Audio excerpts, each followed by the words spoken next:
Halo Cikos, apa kabar semuanya? Semoga kalian dalam kondisi baik-baik aja. Ketemu lagi sama aku di sini di channel aku.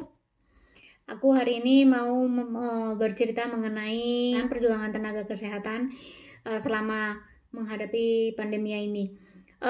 Sebetulnya kalau di Santander sendiri itu kondisinya sih nggak terlalu hektik kayak di Madrid mungkin ya. Kalau di sini karena sampai hari ini kasus yang ada itu di Cantabria ini udah 1.900 dengan kasus meninggal sekitar 140-an. Nah, di sini sistemnya di Cantabria sendiri dan mungkin juga di daerah yang lain, di provinsi yang lain, itu kalau misalnya memang orang dia dengan gejala-gejala yang seperti udah nggak enak tenggorokan, terus udah nggak nafsu makan, terus dia ada demam gitu, itu mereka cuman kayak mengisolasi diri di rumah gitu.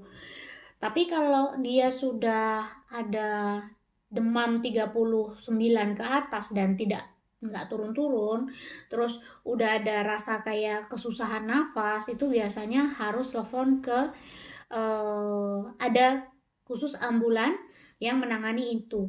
Karena kalau misalnya kita menghubungi ambulan khusus itu, nanti mereka akan datang sudah APD-nya juga udah komplit gitu. Nah, terus kalau untuk di beberapa kota yang lain, di beberapa provinsi yang lain seperti Madrid atau Barcelona, mereka memang membutuhkan adanya tambahan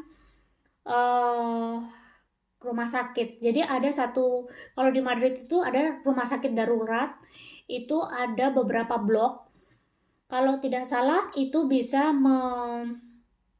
mencakup sampai ribuan pasien gitu. Dan sangat disayangkan gitu ya.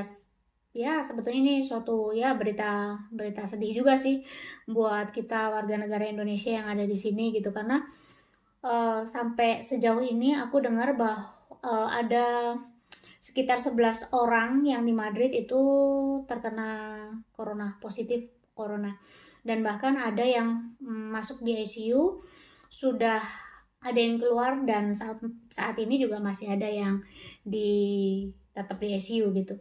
Ya semoga aja dia bisa melewati masa kritisnya dan bisa pulih seperti sedia kala gitu. Nah, di sini juga ada kebiasaan setiap jam 8 malam itu ada tepuk tangan gitu. Tepuk tangan yang bisa dibilang menyemangati orang-orang yang masih sampai saat ini masih bekerja di luar seperti tenaga kesehatan.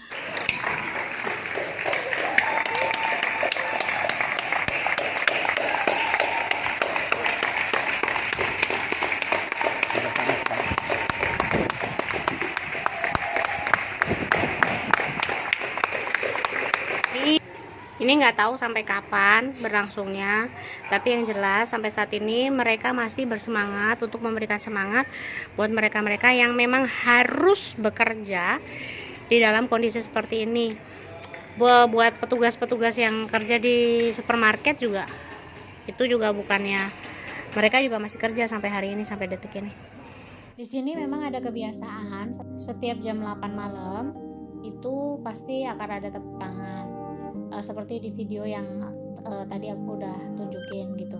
Tapi ada juga sebetulnya sebagian orang yang melakukan penolakan tangga apartemen, itu nulis di kaca untuk tenaga kesehatan ataupun kasir di supermarket itu untuk nggak balik dulu ke rumah gitu. Namanya juga oknum itu kan pasti dimanapun juga ada gitu. Jadi penolakan itu tetap ada. Di sini juga ada. Walaupun di luar itu ada tepuk-tepuk tangan, tapi di luar yang menolak juga gitu mereka untuk pulang ke rumah. Dan di Santander ini sebetulnya udah ada juga sih orang-orang dari farmasi juga yang positif corona gitu, di luar dari orang-orang yang bekerja di rumah sakit atau yang di panti-panti jompo gitu.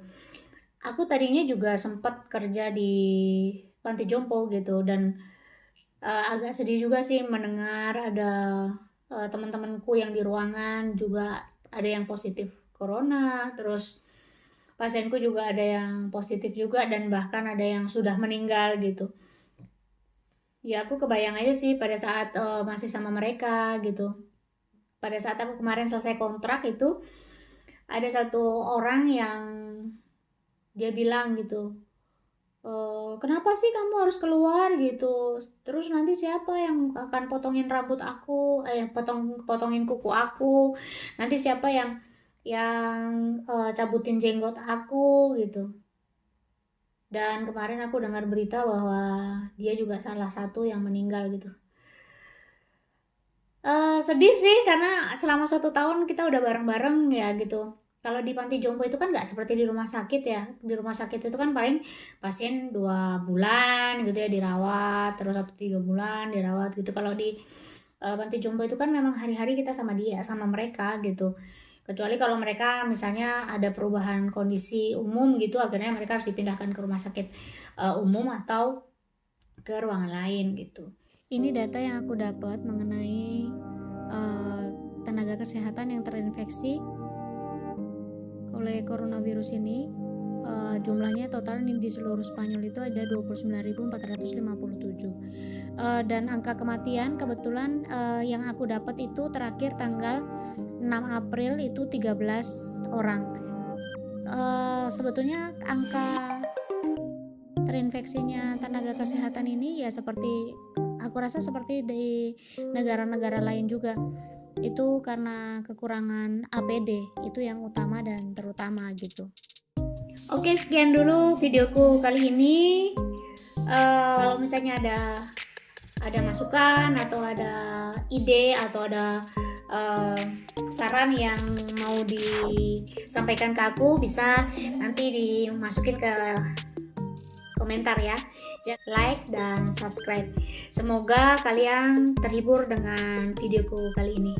Oke, dadah.